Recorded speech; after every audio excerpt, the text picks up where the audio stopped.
Dunia hi episode 11 iningay diu ahi. Ken hin lungthim nei ta agongin apu ho ko machun agachin. Alice hi mil a alha lo na asot tan mi ho zong alungim tan. Hongkili ako nin zong apot do khapon. Thu ki thang ho zong athip nai po in. Will escort team ho in a vending tho tho ahi a hele. Thu ki thang ho athip na dingin mi pi la hin gachi do le phading ahi. Mi ho hi aga ki mu pi ding ka dei sa e ati in hele. Willin ka escort team ho hi ta san ta ahi ve ati in. Alice in la ke din itabang lungthim agial ham a hepon hin la ama hin ken zong ke lunggel chun ka dei sa e ati in a hele apu pa zong hi anom tan will koma. Chuti le Darwin ki thopi na ngai cha na mati in Willin angai poi ka team ho bo si zong phanante ati tai. Alice apo do ding hi JC in Darwin aga het sa tan. Prince Will escort team ho in Princess Alice hi aga dingo he ati na hele Darwin in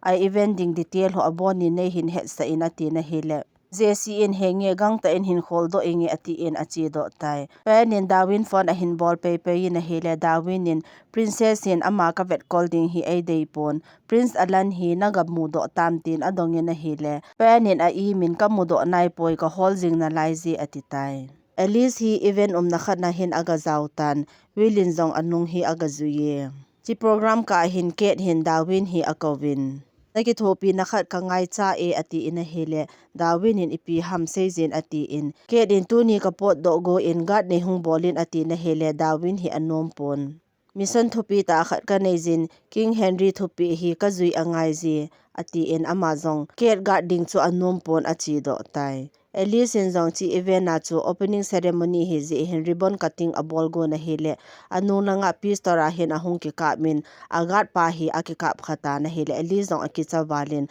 gang ta in Alice chu gat ho in apui do ta ve. Agisel na muna pasal khan hin pistora a hin doizi na hele anung nga pa din Darwin in khat pa chu a hin kap hluta in Hades zong hi asunga hin ana omin pistor khan hi a hin ki sa do in Alice chu adoi ki ta in a hele gang chalin Darwin in amu pha nin Alice chu tola abo khupi jingin gang ta in amani zong azam do hlontan Darwin in akhu na tu cha khena zampi ta na hele Hades in anung adal pe in amani zong room khana hin akisel hontan kisel na hon ko chu Hades in ahon go na hele akikamin chipen hin gat ho in Hades chu a hin mu phat ovin Hades zong gang ta in amuna kon chon azam do tan gat ho ki holim na chu Darwin in aza phan hin pamlang hi save ding a hitai hongin chi do ta hite ati in a hele Alice in attack ihung ki bolding chu ipiti na het ham ati in Darwin in na umpi ho hi koi macha ka ta san pon chiji a hla kang lo hela ka vet call jing na he ati tai.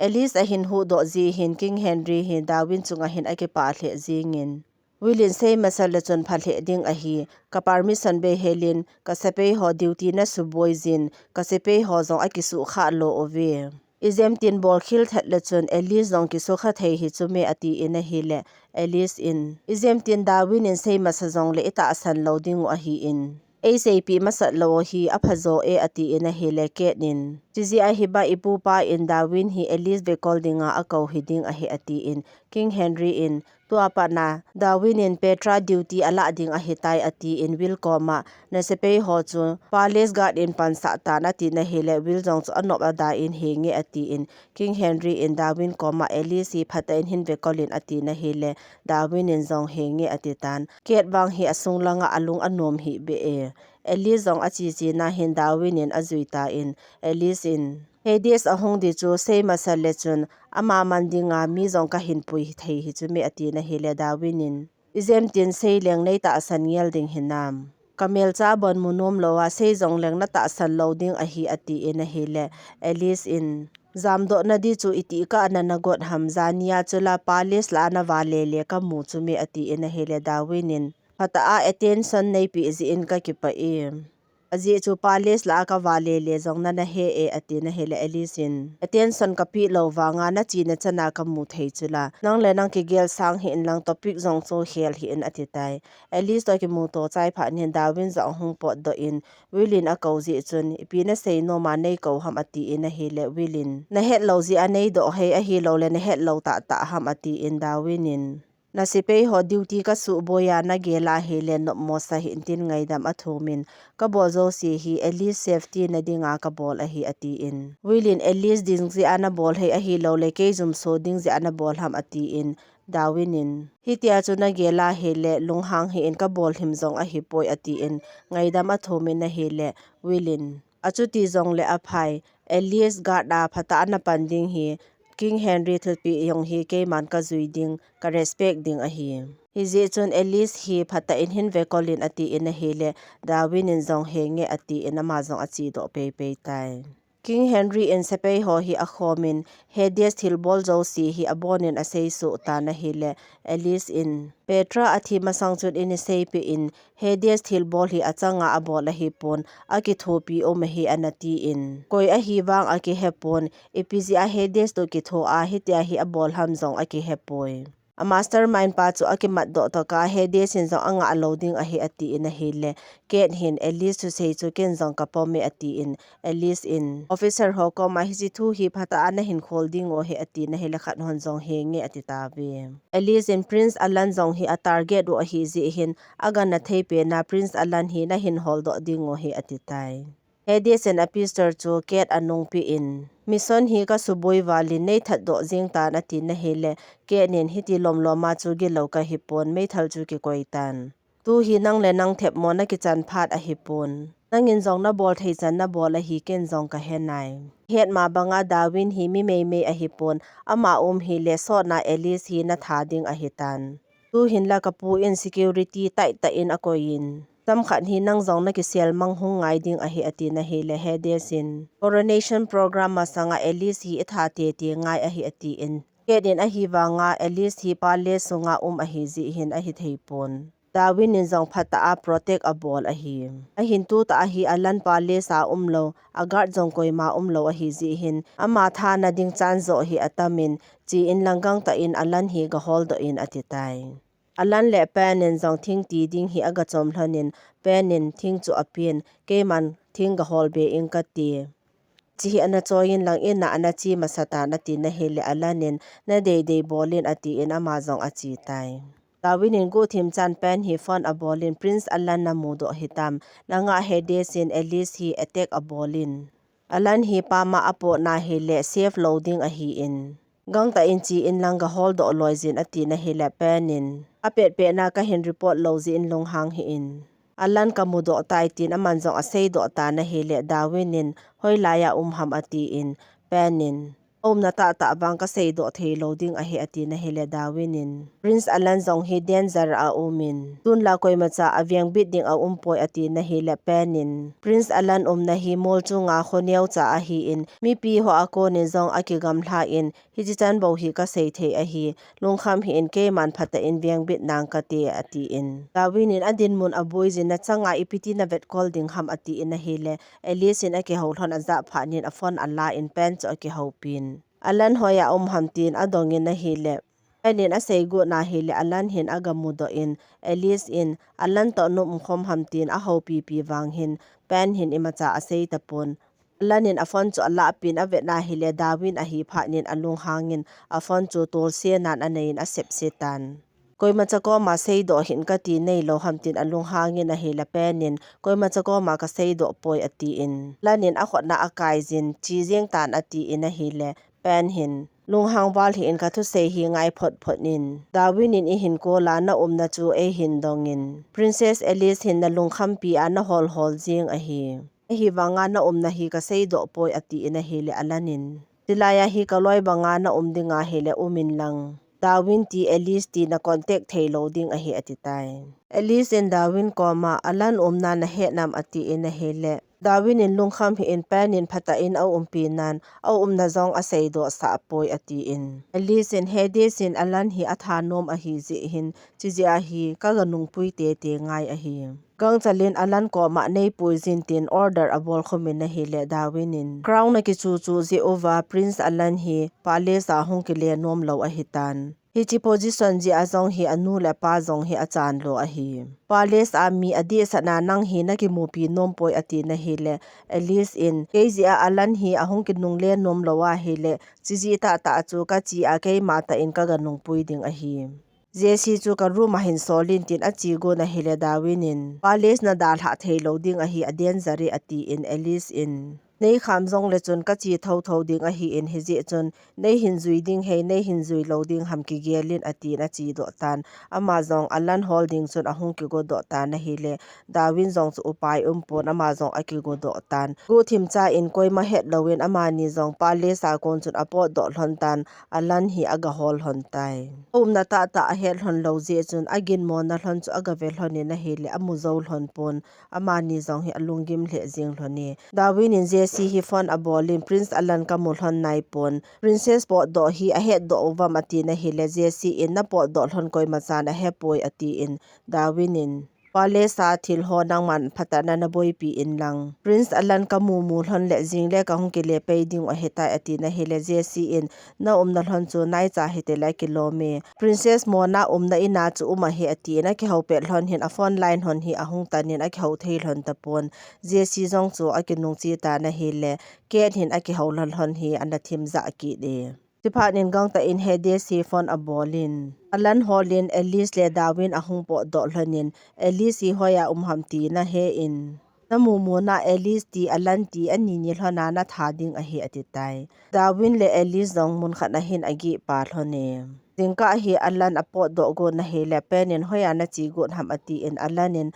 na to hola ka chi ding a hi ati in penin lungdong ta in na to na hol got ati na he le Alanin na opinion na pi na dingin right na nei poi ati na hele penin na khampung ka ti na to na the ding mun khat ka he e ati in restaurant khat hi avet se in hi chlai mun hi aloi nu khat hin abola hi Alanin hi chi hi na plan la azaw lo pi chuna ati na hele pen hin hengi azaw poi ati in na ato ding ta je chun a khamul ho zong chu shaving a bol pi tan restaurant mona chun apui ta na hele anei nu to hin aki mu to sa in anei nu hin masanga na na to khamati in Alan hin ka tong khapoi ati in a hele anei nu hin itabang na na to kha ji amati in Alan hin imachana ka tong khapoi ati in a hele khat nu hin chuti le ibibola restaurant na to nom hamati in Alan in sum ka dei ji aka to nom a he ati in khat nu hin pen ko ma ki ho hi te ati in apui do tan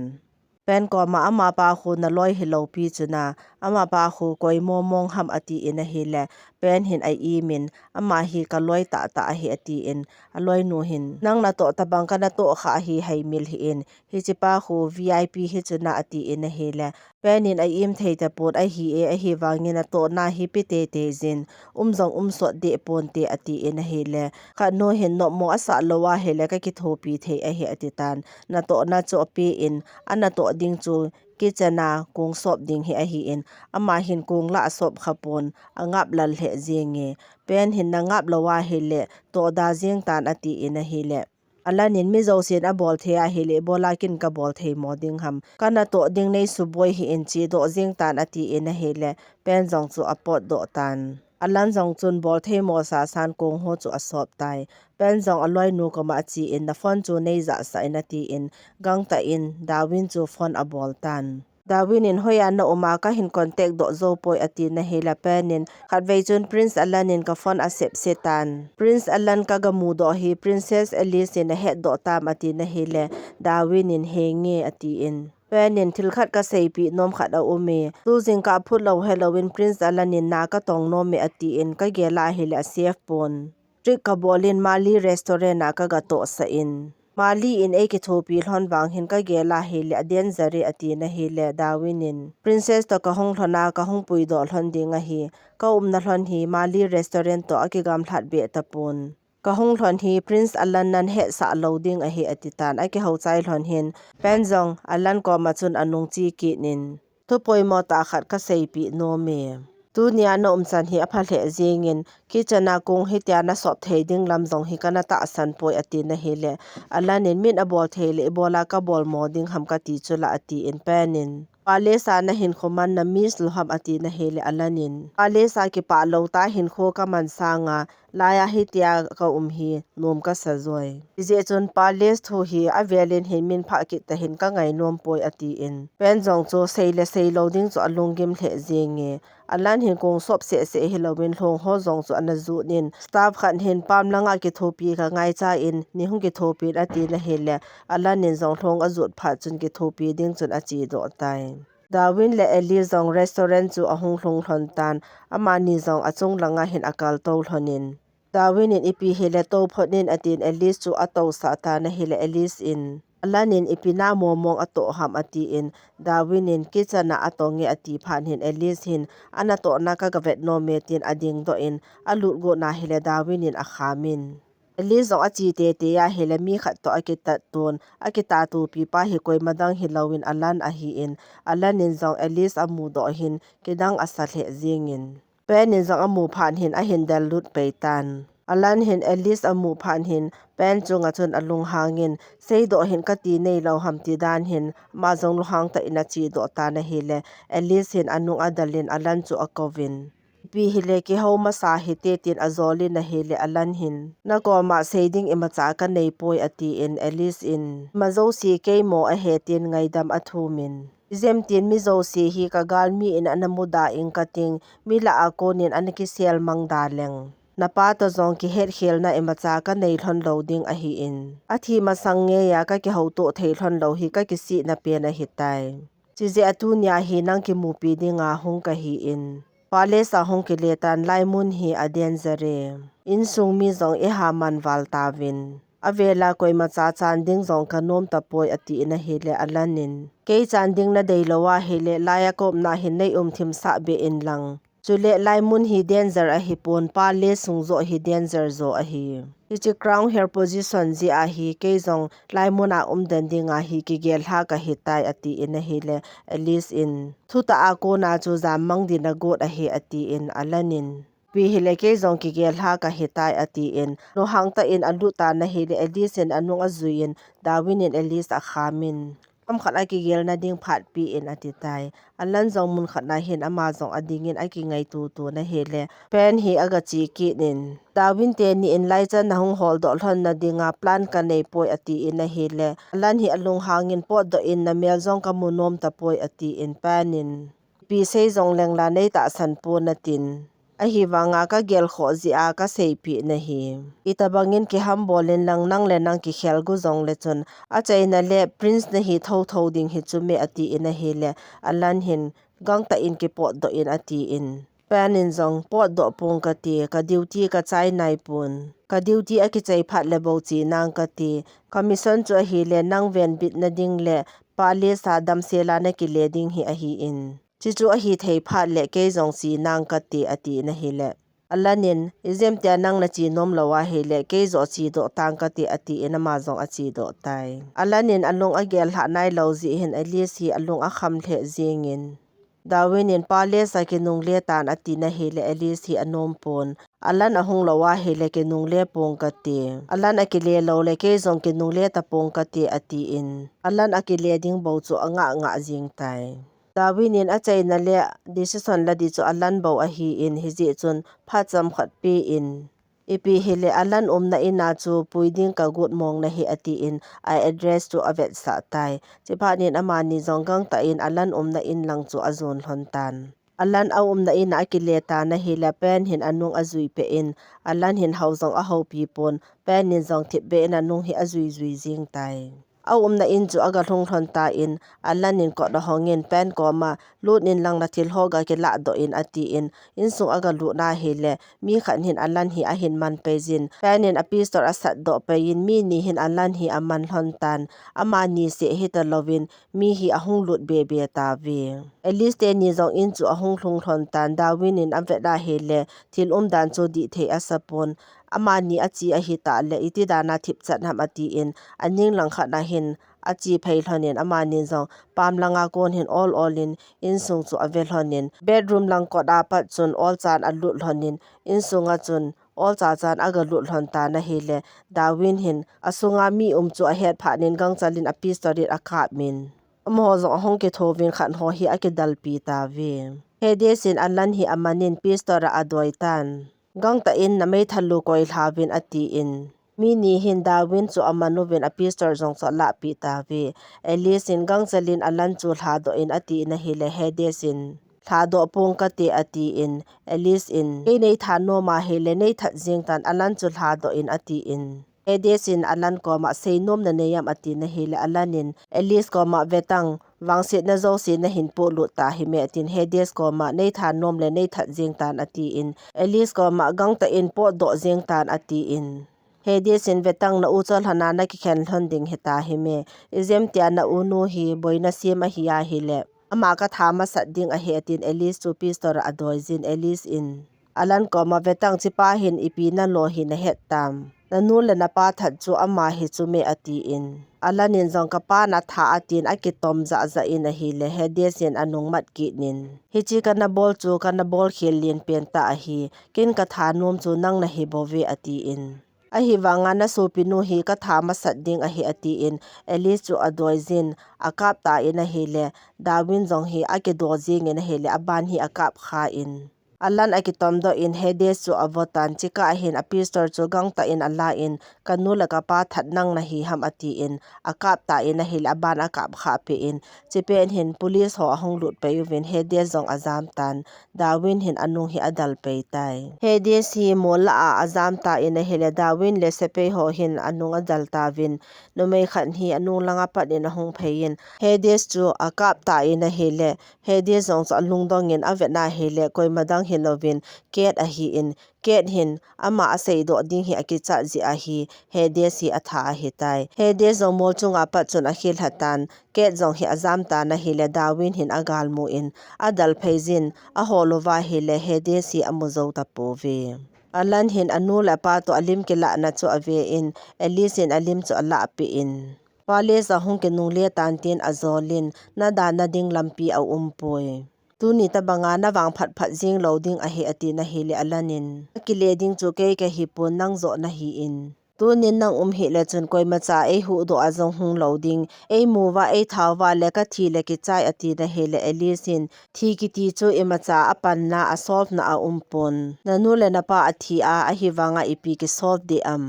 ichi no mo sa na chu na long thima a den na lai jin izem tia nang na thia hele ipu jong ama le ma the mo ki chana ama le ma jong hi tia chu no mo asa ding hi chu me na hin kho hi nang le nang na ki kho sa lo wanga apo na ding mi tam hi chu me izi chun ina ki le khom ta hi te ati in azol ki tan koi ma ka nei ta poi na ti jong le ke ka hi me ati in ina chi ding chun azol zol jing tan vetang na mu banga mi phalo ho in iki khen ding hi adei te nu a hi in athil de yo hi ipi lo hel ding a hi mi zo sin ka hin kho sa so ke na hi we ati in ama jong achi do tan thasita le ka pum pum chun pam langa ahung po do in a hele Darwin in ananga in a he wangin aman zo imacha asei nompon eli zong chu akap ka min hopi lowin achi pheitan alan zong hi asunga aki gel gelin akap in a hele pan hi aga chi ki nin aum chan chu ave ve in ama zong alung don man chun pam langa ahung po do in sam kha zawin alan hi ahung po do in elis ko ma na thu sei chu adi e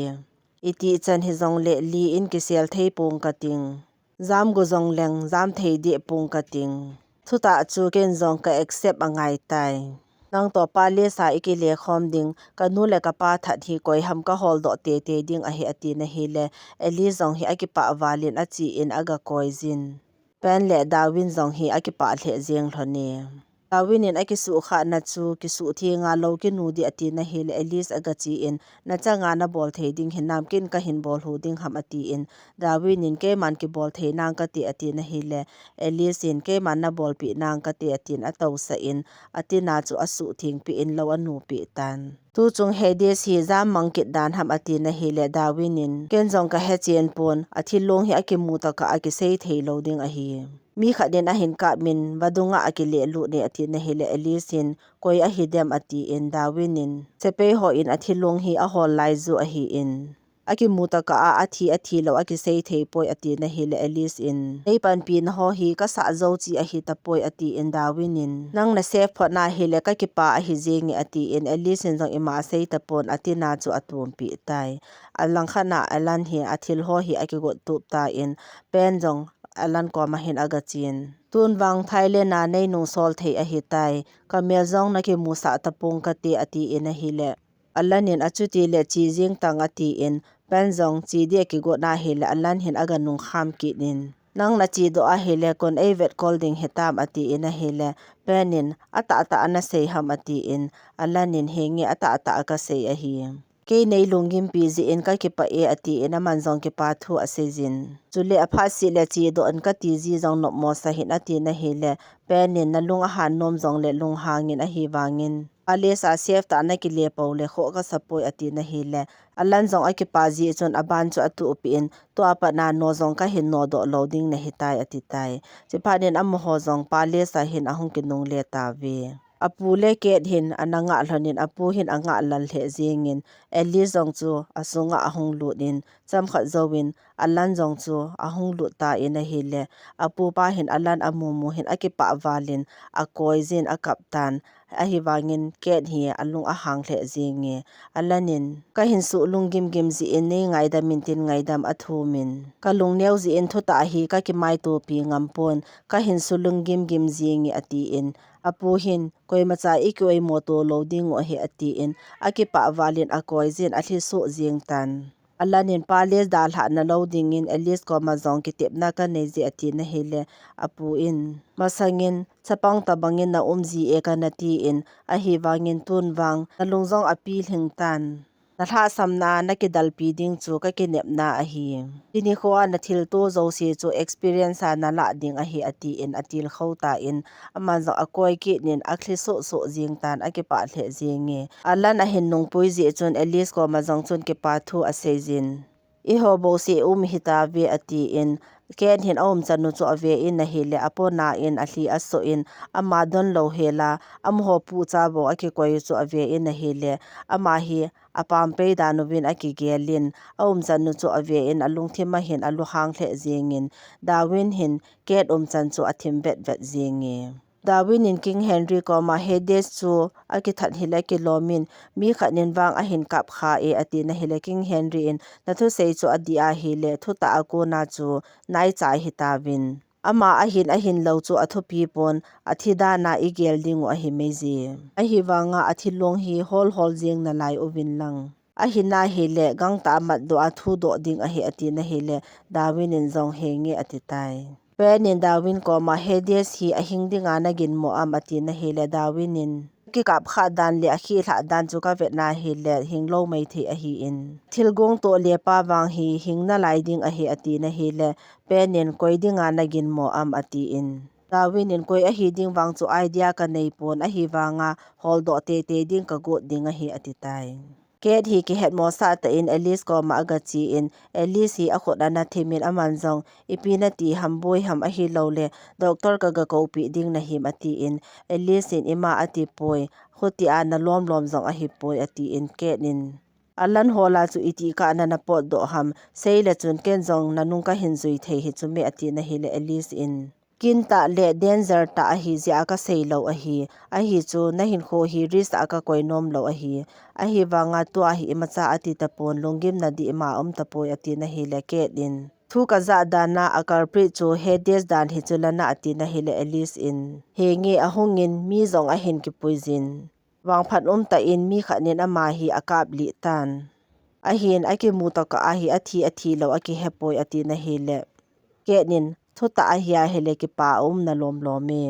To a hi nang le alan galmi chu a tapon. Hedes that chu koi dinga na gin mo ati ina hele Alice in zong ima a seipoi. Wilin a sepei ho ko ma Colonel Darwin khu manuvin ati na hele a sepei te ni zong chun Darwin hi agaman hontan. Darwin in ipi bol khil ka nei za nei mat ham ati in Wilin. Princess Alice hin khori sa na koi za ka mat na hiovin ka gin cha sangin mi danger ta na hi bovi ati tai. Alice in ket koma. Hedes thilbol sa hi mi khat hiding a hi in a hi bang koi a hi ding ka gel thei pun. Administrative le army lang ho zong hi thei mei thei o hi ati in. Chipen hin jesi hi ti zata in ahung lut in. Wilin Darwin amat thu chu ti zata in ahung sei in a hi le. Alice in aza pha nin ama zong gang ta hin a hlei do tai. Darwin in koi mala ka su khapon Prince Alan Hall do ding thu hi Princess Alice plan a hi bovi ati in a hi le Willin hi chi plan chu Princess Alice plan hi zong le ke na boss ka hi in ke koma ibola na sei masat lo ham King Henry in Alice Vecol dinga ke ei koi a hi in na thil bol hi a safe mo valin izem tin Alice hin kho hi ipiham khat tile na nga to ki te thei ding na hi sa ham masang chun Alice to na ki ka hlon nai phem khanum nan te he zong le to a hi koile koina hi hlon hin he khan angai ji atina sepei ho koma gang ta in agam langova nung sol ta bin ati in Alice a hung hlung pa in sepei ho koma gang ta in thla do ovin ati ta in a hi le sepei te nin zong dawin chu a thla hlon tan Alice in Will koma ibola na manham ati in a hele Willin good him cha na pui do a na hin khori sa a koi ji a agama kanung sol god a hitai ati in a hele Alice in hitia chuka bol sa loading na hi Dawin hin imacha bol khel anei pon ken thu kapi dungzuya a bol a hi in ama hi le alan hi hungkinung pui theding na hi sa ham ipi hele nei lungim pz in ka ke pa e a hi wangin ken Dawin hi kata sanin chule ama laya o ma hele ke zong imacha ti pong ka te ti hi kata sanin lungim hi en ama hi ki chat mi a hi poi ati na ki holhon hin ket hin a hin suboyin Dawin a khot a thi a kai ji ati in Alice in zong gang chalin a khot chu a vet pe in Jesse koma puilut in ati in Dawin chu a puilut sa tai tunia episode 11 iseyo hichan hin ana chai taute